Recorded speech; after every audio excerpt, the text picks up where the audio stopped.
वो शालोम। और मेरे लिए जगह क्या बोलते हैं स्लॉट बनाने के लिए सबका मैं धन्यवाद करता हूँ।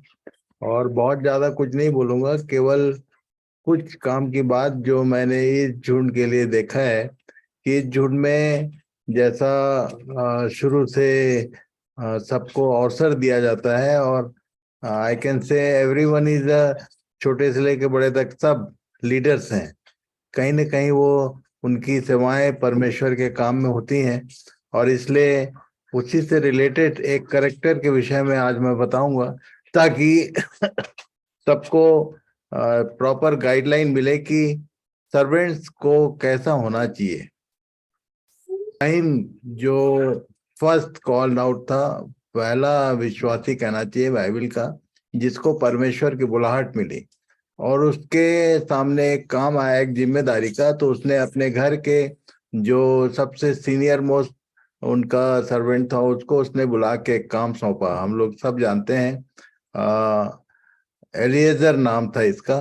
और तब इसके विषय में जो कुछ मैंने नोटिस किया वो मैं आज आप सबके साथ शेयर करना चाहता हूँ। Profile of a true servant, एक सही काम करने वाला जो सेवक है उसका उसका प्रोफाइल कैसा होना चाहिए, ये मैंने नोटिस किया। और कुछ बातें मैंने इसको लिखा है और मैं अमन से निवेदन करूँ किया है मैंने कि इसको हिंदी में वो आप तक पहुंचाएगा। ये पीडीएफ फॉर्मेट में हम लोग कोशिश करेंगे कि आप तक इसका मटेरियल पूरा मिल जाए। और इसको हिंदी में ट्रांसलेट भी वही करेगा। Have you ever taken up a responsibility with the this kind of single mindedness and careful planning with ultimate depending on God? कई बार हमारे सामने जब कोई जिम्मेदारी की बात आती है, लेट लेट दाई विल करके हम लोग छोड़ देते हैं। पर ऐसा इसने नहीं किया। इसको जब ये परमेश्वर के भक्त का एक सेवक था और इसने एक भी बार ये नहीं कहा कि परमेश्वर की इच्छा पूरी हो, उसने एक्शन में एक्टिंग में कुछ कुछ काम किया जो हमारे लिए मार्गदर्शन का काम करेगा। और इसको हिंदी में अमन थोड़ा ट्रांसलेट करो यार। एलिएजर, उत्पत्ति 24 में इसका वर्णन है। तो सवाल यह है कि क्या आपने कभी जो जिम्मेदारी आपको दी गई है, इस प्रकार के एक विचार, एक मन होके आपने उसके बारे में सोचा है और उसके लिए बहुत ही ध्यानपूर्वक आपने योजना बनाई है, और इन सब से ऊपर हर एक बातों में परमेश्वर पर ही निर्भर होके आपने क्या उस काम की शुरुआत की है? सबसे पहली बात 3 पद में लिखा है। एक एक विशेष बात यहाँ आई, hearing the challenge to no compromise. पढ़िए। यहाँ पे उसको एक चुनौती दी गई कि उसमें कोई समझौता नहीं करना है। तो यहाँ पे वचन ऐसा कहता है, तीसरा वचन 24 का 3, मुझसे आकाश और पृथ्वी के परमेश्वर यहोवा की इस विषय में शपथ खा कि तू मेरे पुत्र के लिए कनानियों की लड़कियों में से जिनके बीच मैं रहता हूँ किसी को ना ले आएगा। और तब इसके बाद इसने एक बात अपने तरफ से रखी। 5 पद में लिखा है, पढ़िए। पांच वचन ऐसा कहता है, दास ने उससे कहा, कदाचित वह स्त्री इस देश में मेरे साथ आना न चाहे तो क्या मुझे तेरे पुत्र को उस देश में जहां से तू आया है ले जाना पड़ेगा? तो ये अपने मन की बातों को क्लियर कर रहा था एक्शन में आने से पहले। और इसलिए कई बार हम लोग निकल पड़ते हैं काम में और हमारे पास जो अल्टरनेटिव है उसके विषय में हम लोग सोच विचार करते नहीं है। पढ़िए 9 पद में। तब उस दास ने वो यदि बीच में आप देखेंगे तो मैंने उसको बाईपास किया है। एक वर्ष में लिखा है कि इब्राहिम ने उससे कहा, जांग के नीचे अपना हाथ रखकर इस विषय में शपथ खा। और तब प्रॉमिस टू फॉलो इंस्ट्रक्शन, उसने इस विषय में शपथ खाया। क्या लिखा है 9 पद में? तब उस दास ने अपने स्वामी इब्राहिम की जांग के नीचे अपना हाथ रखकर उससे इसी विषय की शपथ खाई। ये एक होमवर्क आपके लिए होगा, आज नहीं बताऊंगा मैं। पर इसको जरूर आप लोग ध्यान कीजिए कि पुराने नियम में ये शपथ खाने के बाद जांघ के नीचे हाथ रखकर किया जाता था। इसका कॉन्सेप्ट क्या है, ये सब छोटे से लेके बड़े तक सब हम लोग मनन करने वाले लोग हैं। और ये इसका इसका तात्पर्य क्या है, क्यों ये हर बार ये शब्द आता था। इब्राहिम की जांघ के नीचे अपना हाथ रखकर उसने शपथ खाया, और ये इस ऐसे शपथ दिलाया जाता था पुराने नियम में। तब made a plan wisely and submitted to God, उसने एक प्लान किया बुद्धिमानी के साथ। देखिए क्या लिखा है 13 पद। उसने ऊँटों को नगर के बाहर एक कुएं के पास बैठाया। वह संध्या का समय था, जिस समय स्त्रियां जल भरने के लिए निकलती हैं। सो वह कहने लगा, हे मेरे स्वामी इब्राहिम के परमेश्वर यहोवा, आज मेरे कार्य को सिद्ध कर और मेरे स्वामी इब्राहिम पर करुणा कर। देख उसने मैं जल वो वो 12 बजे दिन को बात नहीं कर रहा था, यह लिखा है कि संध्या का समय। उसने अपने दिमाग को काम में लाया कि किस समय में ये स्त्रियां पानी भरने आती हैं, और तब उसी से संबंधित उसने एक बात रखी। क्या लिखा है? और मेरे स्वामी इब्राहिम पर करुणा कर। देख हम्म। मैं जल के सोते के पास खड़ा हूँ और नगरवासियों की बेटियां जल भरने के लिए निकली आती हैं। हम्म। तो उसने प्लान किया बुद्धिमानी के साथ कि टाइम के अनुसार उसने एक बात रखी, और उसको उसने अपने तक नहीं रखा, उसने सबमिट किया, समर्पित किया अपने विचार को परमेश्वर के सामने। और तब प्रेड फॉर गाइडेंस। पढ़िए 14 पद। तो उसने मार्गदर्शन के लिए प्रार्थना की। 14वें वचन में ऐसा लिखा है, सो ऐसा होने दे कि जिस कन्या से मैं कहूँ कि अपना घड़ा मेरी ओर झुका कि मैं पीऊं, और वह कहे कि ले पी ले, पीछे मैं तेरे ऊँटों को भी पिलाऊंगी, सो वही हो जिसे तूने अपने दास इसहाक के लिए ठहराया हो।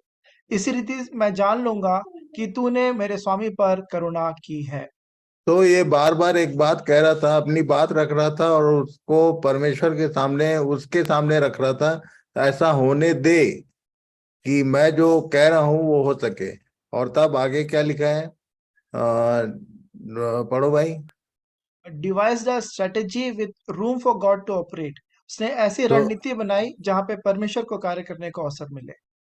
उसने खुद उसको करना तो सब चीज था, पर उसने परमेश्वर को सामने रखा कि वो करे, और उसमें उसका अपना कुछ ना रहे। क्या लिखा है आगे?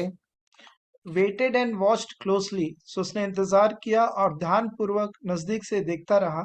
21वां वचन, वह पुरुष उसकी ओर चुपचाप अचंभे के साथ ताकता हुआ यह सोचता था कि यहोवा ने मेरी यात्रा को सफल किया है कि नहीं।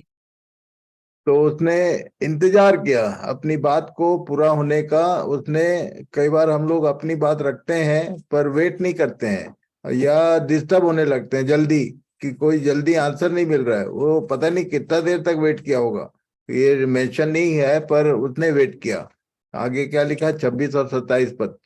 Accepted the answer thankfully. उसने प्रार्थना के उत्तर को धन्यवाद सहित ग्रहण किया, स्वीकार किया। 26-27 वचन, तब उस पुरुष ने सिर झुकाकर यहोवा को दंडवत करके कहा, धन्य है मेरे स्वामी इब्राहिम का परमेश्वर यहोवा, कि उसने अपनी करुणा और सच्चाई को मेरे स्वामी पर से हटा नहीं लिया। यहोवा ने मुझको ठीक मार्ग पर चलाकर मेरे स्वामी के भाई बंधुओं के घर पहुंचा दिया है। और तब ये जब पहुंचा वहां, तब क्या लिखा है? उसके सामने कुछ खाने पीने का सामान रखा गया। तो उसने क्या बोला? पढ़िए। Explain the situation to concern parties. जो लोग उसके पक्षधर थे, जितने सबके लोगों को उन बातों ने, परिस्थितियों को उन्होंने अवगत कराया उनको। 34 से 49 वचन, तब इब्राहिम के दास के आगे जलपान के लिए कुछ रखा गया, पर उसने कहा, मैं जब तक अपना प्रयोजन न कह दूं तब तक कुछ न खाऊंगा।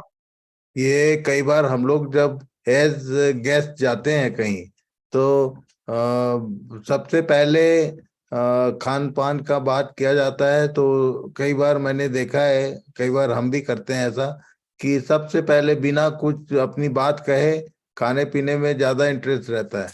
ये इसने ऐसा नहीं किया, उसने कहा कि जब तक अपना प्रयोजन ना कह दूं तब तक मैं कुछ खाऊंगा नहीं। मतलब उसके सामने सबसे बड़ी बात ये थी कि मैं आया किस लिए हूं। Refuse unnecessary delay. जब बात हो चित हो गई तो उसके बाद उसके वो लड़की के घर वालों ने उससे कहा था कि कुछ दिन और रुक जा। तब क्या बोला उसने? 56 वर्ष में। उसने उनसे कहा, यहोवा ने जो मेरी यात्रा को सफल किया है, सो तुम मुझे मत रोको। अब मुझे विदा कर दो कि मैं अपने स्वामी के पास जाऊं। मतलब अपने काम को पूरा होने के बाद, काम पूरा होने के बाद परमेश्वर के जन को अननेसेसरी वहां लंबा नहीं करना चाहिए। तुरंत वो जगह छोड़ के निकला वहां से। बोला कि उसने मेरी यात्रा को सफल किया, मेरा काम हो गया सक्सेसफुली। तो now I have to go back to my lord. और तो मुझे मत रोको, अब मुझे विदा करो कि मैं अपने स्वामी के पास जाऊं।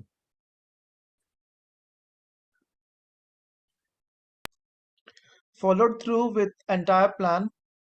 पूरे जो योजना का उन्होंने पालन किया उसका हाल क्या सुनाया। और दास ने इसहाक से अपना सारा वृत्तांत वर्णन किया। तो ये काम होने के बाद उसने सारा वृत्तांत बिना कोई चीज छोड़े पूरी बात बताया कि कैसे क्या हुआ, कैसे परमेश्वर ने मेरी प्रार्थना सुनी, कैसे मैं वहां तक पहुंचा और कैसे इसको लेकर आ रहा हूँ। ये पूरा वर्णन उसने किया। जब हम लोग कहीं जाते हैं और वहां से वापस लौट के आते हैं तो बहुत सारे लोग उस विषय में कुछ भी नहीं बात करते हैं। क्या जाने, बहुत सारी चीजें हमारे एक्टिविटी के माध्यम से भी बहुत सारी चीजें लोग सीखते हैं। इसलिए अवश्य ये होना चाहिए कि जो भी हुआ हमारे साथ, जैसे जैसे परमेश्वर ने हमको सफलता दी हमारे टूर में, एक ट्रिप में कहीं का भी हम जब बनाते हैं, तो वो पूरा वृत्तांत का वर्णन होना चाहिए। So it was a profile of a servant, good servant. यदि मैं कहूं कि उसने जैसा जैसा इब्राहिम ने कहा था वैसा किया, और वो एक बेहतर लड़की, मतलब एक अच्छा अच्छा रिजल्ट लेके आया। तो परमेश्वर हमारी सहायता करे। ये सारे पॉइंट्स मैं थोड़ी देर में भेजूंगा।